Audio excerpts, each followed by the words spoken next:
Guiding your tool is not as difficult as it would first appear. The easiest way to do it is to learn to do it freehand. And there are several different methods of doing it freehand, but this is the method that works for me. You need to lock your elbows in to your side.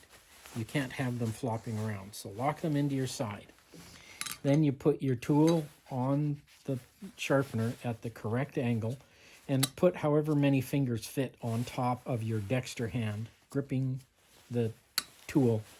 If it's a plain blade, you'll have a different grip and you'll have more fingers. If it's a very narrow chisel, it will have fewer fingers.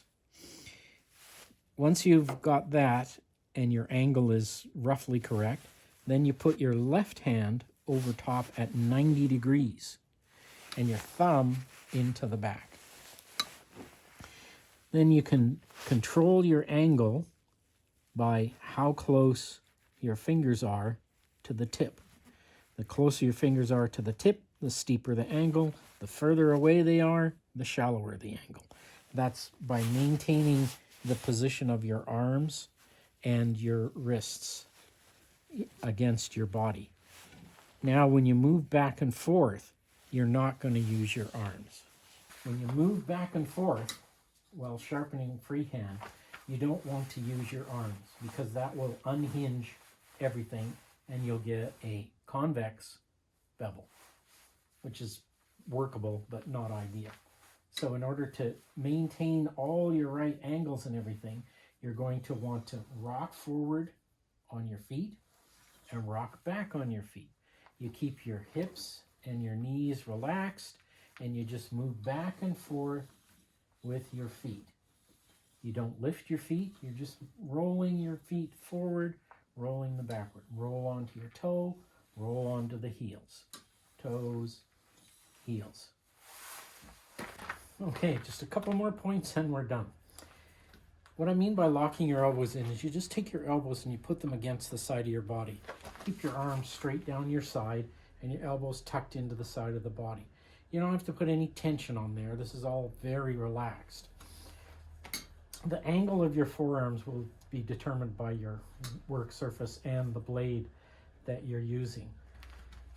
But basically, you want to kind of keep your arms parallel to the work surface and then adjust your grip accordingly. So if I keep my arms roughly parallel and then take a fairly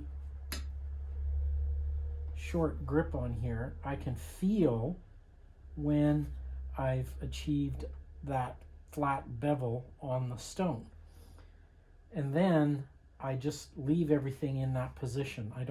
There's no tension here and I'm not gripping the death on the chisel or anything. And then when I move back and forth through my legs only, the chisel is going to move smoothly and evenly across the sharpening stone and not change angle as I move. Whereas if I use my arms to do this, I either have to continuously adjust my wrist or it will develop a concave edge, which again is not a problem.